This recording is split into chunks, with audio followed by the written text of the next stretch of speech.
পরম শান্তি। আজ আমরা জীবনের এমন এক গভীর সত্য নিয়ে কথা বলবো, যা শুনলে হয়তো আপনার চেনা জগৎটা উলটপালট হয়ে যেতে পারে। আমরা সবাই শান্তি খুঁজছি, ঈশ্বরকে খুঁজছি, মনের নিয়ন্ত্রণ খুঁজছি। কিন্তু কখনো ভেবে দেখেছেন এই খোঁজার রাস্তাটা আমরা কেন এত জটিল করে ফেলেছি? সত্য অত্যন্ত সরল, কিন্তু আমাদের এই মন সরল জিনিস পছন্দই করে না। মন চাই জটিলতা। যদি আজ আপনাকে বলি, আপনাকে পরম শান্তি বা ঈশ্বরকে পেতে টানা 10 দিন উপবাস করতে হবে, ঘন্টার পর ঘন্টা শীর্ষাসন মানে মাথা নিচে পা উপরে দিয়ে দাঁড়িয়ে থাকতে হবে, কঠিন কোনো পাহাড়ে গিয়ে তপস্যা করতে হবে, তাহলে আপনার মন ভীষণ খুশি হবে। মন ভাববে, বাহ, বেশ একটা কঠিন চ্যালেঞ্জ পাওয়া গেছে। কিন্তু আমি যদি আপনাকে বলি, আপনাকে কিছুই করতে হবে না। আপনি শুধু প্রতিদিন কিছুক্ষণ একদম শান্ত হয়ে চোখ বন্ধ করে নিজের ভেতরের জগৎটাকে চুপচাপ দেখবেন। কোনো জপ নেই, কোনো তপ নেই, কোনো কঠিন আসনও নেই। আপনি কি তা বিশ্বাস করবেন? আপনার মন বলবে, ধুর, এত সহজে যদি সব হতো তাহলে সবাই পেয়ে যেত। এখানে সময় নষ্ট করে কোনো লাভ নেই, বরং অন্য কোথাও যাই যেখানে কঠিন কিছু শেখানো হচ্ছে। আর এখানেই আমরা প্রতারিত হই। পৃথিবীর 100 জন গুরুর মধ্যে 99 জন গুরু মানুষের এই মানসিকতার সুযোগ নিয়ে টিকে আছেন।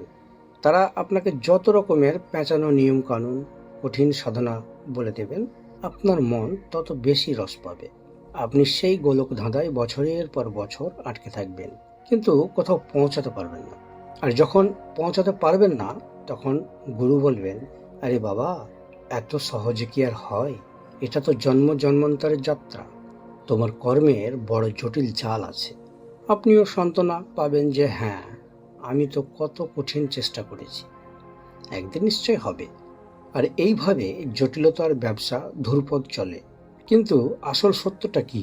আজ আমরা মনের এই গভীর চালগুলোকে এক একটা করে ভাঙার চেষ্টা করব। মন কেন জটিলতা পছন্দ করে? কারণ আমাদের মন কোনো জিনিসের মূল্য নির্ধারণ করে তার দুষ্প্রাপ্যতা বা অভাব দিয়ে। যে জিনিস বাজারে যত কম, তার দাম তত বেশি। ভাবুন না কোহিনূর হীরের কথা। কোহিনূরের নিজের কোনো গুণ নেই। কোহিনূর পাথর দিয়ে না আপনার পেট ভরবে, না আপনার তৃষ্ণা মেটবে। কিন্তু দুনিয়ায় কোহিনূর একটাই আছে, 400 কোটি মানুষের মাঝে প্রতিদ্বন্দ্বী 400 কোটির, আর কোহিনূর মাত্র একটা, তাই এর দাম এত। এখন ভাবুন, যদি কোহিনূর হিরে রাস্তার মোড়ে মোড়ে নুড়ি পাথরের মতো পড়ে থাকতো, তবে কি কেউ তার দিকে ফিরে তাকাতো? ব্রিটেনের রানী যদি তার মুকুটে ওটা লাগাতেন, মানুষ হাসাহাসি করত আর বলতো, দেখো, মহারানী পাগল হয়ে গেছে, রাস্তার পাথর মাথায় নিয়ে ঘুরছেন। বাজারে বড় বড় হিরে ব্যবসায়ীরা কি করে জানেন? তাদের কাছে হীরের বিশাল ভাণ্ডার লুকিয়ে রাখা থাকে। তারা একবারে সব হিরে বাজারে ছাড়ে না, কারণ সব চলে এলে হীরের দাম মাটির দরে নেমে যাবে। তাই অল্প অল্প করে ছাড়ে, যাতে বাজারে হীরের অভাব তৈরি থাকে এবং দাম আকাশচুম্বী হয়। যেমন গাড়ির বাজারে রোলস রয়েসের কথা ভাবুন। এর দাম এত বেশি রাখা হয় কেন? যাতে সাধারণ মানুষ এটা কিনতে না পারে। আর যখন কোনো ধনকুবের এটা কেনেন, সেটা তার গাড়ি থাকে না, সেটা হয়ে যায় তার অহংকার বা প্রতিষ্ঠার প্রতীক। আমাদের মন এই বাজারের নিয়মটাকেই ঈশ্বরের বা ধর্মের ওপর চাপিয়ে দিয়েছে।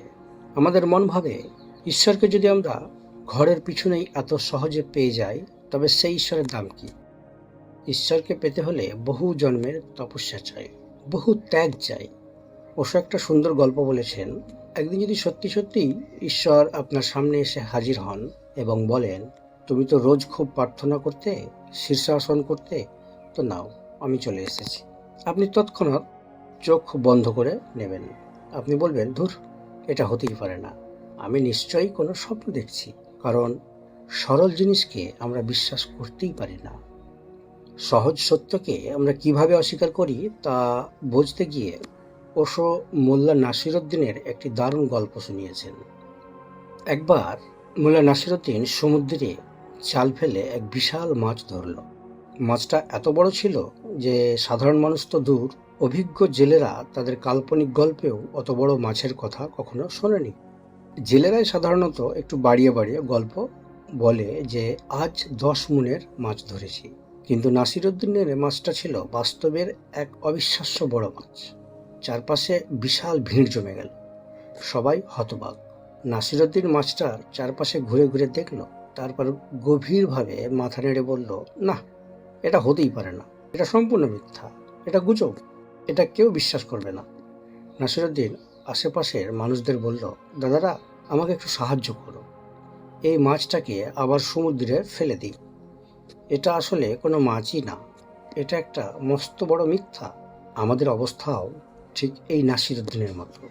পরমাত্মা বা পরম শান্তি যদি চুপচাপ আমাদের জীবনে চলে আসে, আমরা ভরসা করতে পারি না। আমরা বলি এটা মিথ্যে, এটা মনের ভুল, ভ্রম। আর সত্যি কথা বলতে গেলে পরমাত্মা এভাবেই আসে। যদি আপনার মন একদম সোজা, সরল ও শান্ত হয়ে বসতে পারে, তবে তার আসার কোনো পায়ের আওয়াজও পাওয়া যায় না। এক মুহূর্ত আগে তিনি ছিলেন না, আর এক মুহূর্ত পরেই আপনি সম্পূর্ণ এক অমৃতের বর্ষায় ভিজে যাবেন। তখন আপনি বুঝতেও পারবেন না যে আপনার কি এমন যোগ্যতা ছিল যার জন্য আপনি এটা পেলেন। কারণ যোগ্যতা দিয়ে বা কোনো কিছু করে ঈশ্বরকে পাওয়া যায় না। তিনি তো অলরেডি আপনার ভেতরেই আছেন, আপনার জন্মের আগে থেকে তিনি আছেন, আপনি তাকে কখনো হারাননি। কিন্তু মনের এই আঁকাবাঁকা চালের কারণে আপনার মনে হয় যে আপনি কিছু একটা হারিয়ে ফেলেছেন, আর তাই আপনি বাইরে খুঁজতে বের হন। যেদিন আপনি দৌড়ানো বন্ধ করবেন, মনের কথা শোনা বন্ধ করে শান্ত হয়ে বসবেন, সেদিনই আপনি তাকে অনুভব করবেন।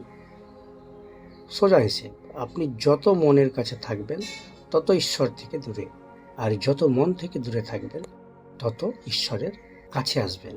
কি অদ্ভুত শোনাচ্ছে না? হ্যাঁ, এটাই সত্য। যেদিন আপনার মন থাকবে না, সেদিনই আপনি পরমাত্মা। এখন প্রশ্ন হলো, এই মন জিনিসটা আসলে কি করে? সন্ত কবির মনের এই রূপকে চমৎকার একটা দোহার মাধ্যমে তুলে ধরেছে। কবির নিজের মনকে প্রশ্ন করেছেন, তুই এত বাঁকা বাঁকা অহংকারের তির্যক হয়ে কেন চলিস? এমনিতেই মানুষের টাকা হলে, ক্ষমতা, চেয়ার পেলে পা আর মাটিতে পড়ে না, সে সোজা চলতেই পারে না, কারণ অহংকারের চলনটাই বাঁকা। কবির বলছেন, তোর এই অহংকারের কোনো যৌক্তিক কারণই নেই। আমাদের শরীরে 9টি দ্বার বা ছিদ্র আছে। মন এই দ্বারগুলো দিয়ে নিজের কামনা, বাসনা, লোভ, ক্ষোভ আর অহংকারকে বাইরে ছড়িয়ে দেয়। মন বাইরের জগৎকে আঁকড়ে ধরে, পরনিন্দা করে, হিংসা ছড়ায়। কবির বলছেন, এই মন হলো আসলেই একটি দুর্গন্ধের পাত্র। মন থেকে শুধু অহংকার আর অশান্তির দুর্গন্ধই বের হয়। আপনি যখনই একা বসবেন, নিজের মনের সাথে কথা বলা শুরু করুন। মনকে একটা আলাদা সত্তা ভাবুন। মনকে বলুন, তুই এত অহংকার কেন করছিস? তোর আসল রূপ তো আমি জানি।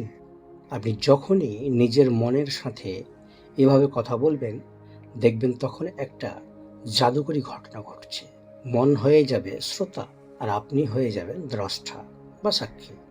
আপনার আর মনের মাঝে একটা দূরত্ব তৈরি হবে। এই দূরত্বটাই হলো ধ্যানের প্রথম ধাপ। মন থেকে যা কিছু ওঠে তা হলো দ্বৈততা, ডুয়ালিটি। দেখবেন আজ যাকে মন খুব ভালোবাসছে, কাল তাকেই তীব্র ঘৃণা করছে। মানুষের তৈরি ভালোবাসা আসলে ঘৃণারই একটা অন্য রূপ। আজ একটা মেয়ে সুন্দর বা একটা ছেলে সুস্থ, তাই তাকে ভালোবাসছেন। কাল সে যদি কুষ্ঠরোগে আক্রান্ত হয় বা আপনাকে ছেড়ে অন্য কারো কাছে চলে যায়, আপনার মন কি তাকে একইভাবে ভালোবাসবে? না, মন তখন তাকে খুন করতেও পিছে পা হটবে না। কারণ মনের ভালোবাসা হলো শর্ত সাপেক্ষ, কন্ডিশনাল, লেনদেনের সম্পর্ক। কিন্তু যা কিছু হৃদয় বা মনের ওপার থেকে আসে, তা কখনো বিপরীত জিনিসে রূপান্তর হতে পারে না। বুদ্ধের চোখে যে ভালোবাসা, তা মন থেকে আসে না, তা আসে মনের ওপার থেকে। সেই ভালোবাসায় কোনো শর্ত নেই, কোনো দুর্গন্ধ নেই। বুদ্ধকে কেউ গালি দিলেও তার ভালোবাসা ঘৃণায় পরিণত হয় না। এটাই হলো আসল কষ্টিপাথর। যা বদলে যায় তা মনের খেলা, যা শত তুফানেও আটক থাকে তা হৃদয়ের বা পরমাত্মার প্রকাশ। একটি কথা মনে রাখবেন, মন আমাদের হৃদয়ের চোখ দুটোকে বন্ধ করে দিয়েছে। মন আমাদের বোঝায় হৃদয় তো আবেগপ্রবণ, হৃদয় অন্ধ, আমার বুদ্ধি দিয়ে চলো। অথচ মন নিজেই আসল অন্ধ। মনের এই চিৎকারের কারণে আমাদের হৃদয়ে মৃদু আওয়াজও আমরা শুনতে পাই না। মন ভাঙতে জানে আর হৃদয় জোড়া লাগাতে জানে। মন সবকিছুকে টুকরো টুকরো করে দেখে আর হৃদয় পুরো অস্তিত্বকে এক করে দেখে। মন খুব চালাক, সে অন্যের থেকে ধার করা জ্ঞান নিয়ে পণ্ডিত সেজে বসে থাকে। এই ধার করা জ্ঞান যে কতটা অর্থহীন তা বুঝতে গেলে সাধক জুনায়েদের গল্পটি আপনাদের বলতে হবে। জুনায়েদ যখন মস্ত বড় পণ্ডিত, শাস্ত্রের সব তত্ত্ব তার মুখস্থ। একদিন তিনি এক গ্রামের রাস্তা দিয়ে যাচ্ছেন, কিন্তু তার ধার করা জ্ঞান শোনার মতো কোনো মানুষ পাচ্ছেন না। তখন তিনি দেখলেন একটা ছোট বাচ্চা ছেলে একটা মাটির প্রদীপ হাতে নিয়ে মাজারের দিকে যাচ্ছে। জুনায়েদ ভাবলেন এই বাচ্চাটাকেই একটু জ্ঞান দেওয়া যাক। তিনি জিজ্ঞেস করলেন, আচ্ছা খোকা, এই প্রদীপটা কি তুমি নিজে জ্বালিয়েছ? বাচ্চাটি বলল, হ্যাঁ, আমি নিজেই জ্বালিয়েছি। জুনায়েদ পণ্ডিত সুলভ ভঙ্গিতে বললেন, তাহলে তুমি কি বলতে পারো প্রদীপটা জ্বালানোর আগে এই আলোটা কোথায় লুকিয়েছিল? এটা কোন দিক থেকে এলো? বাচ্চাটি খুব সহজ সরল ছিল। সে কোনো উত্তর না দিয়ে ফু দিয়ে প্রদীপটা নিভিয়ে দিল। তারপর জুনায়েদকে বলল, এই যে দেখুন, আলোটা আপনার চোখের সামনেই নিভে গেল। এবার আপনিই বলুন আলোটা কোথায় গেল।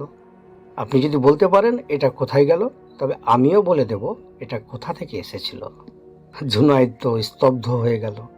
তার মনে হলো, আমি মহাবিশ্বের সৃষ্টি, ঈশ্বরের রহস্য নিয়ে বড় বড় তত্ত্ব আউড়ে বেড়াই, অথচ চোখের সামনে একটা সামান্য আলো কোথায় হারিয়ে গেল তা আমি জানি না।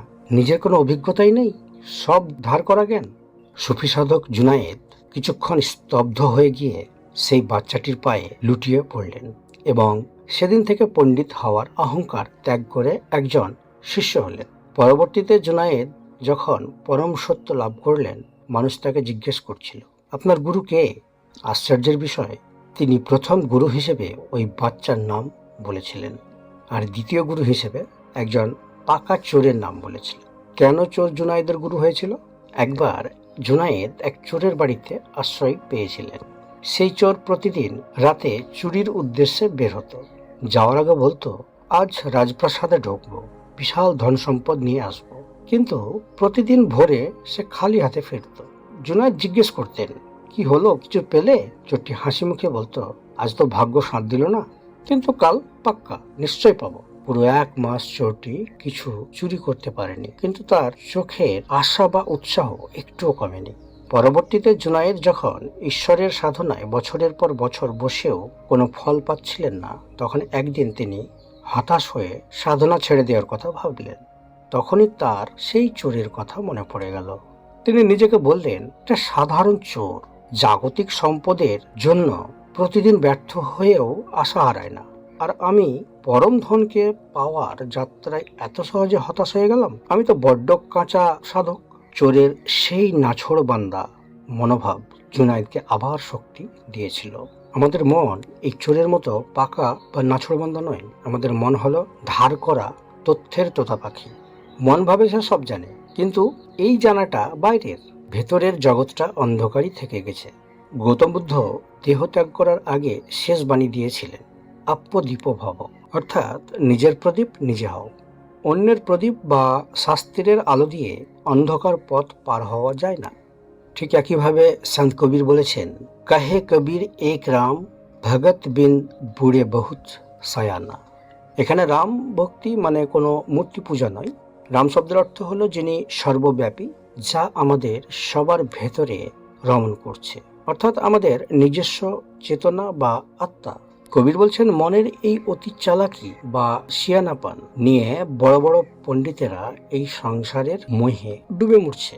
বাঁচতে পেরেছে কেবল তারাই, যারা এই মনের চালবাজি থেকে নিজেদের দৃষ্টি সরিয়ে নিজের ভেতরের সেই এক এর শরণাপন্ন হয়েছে। যে কস্তুরীর হরিণের নাভিতেই সুগন্ধিত লুকিয়ে থাকে, সে যেমন সারা জঙ্গল চষে বেড়ায় সে সুগন্ধের খোঁজে।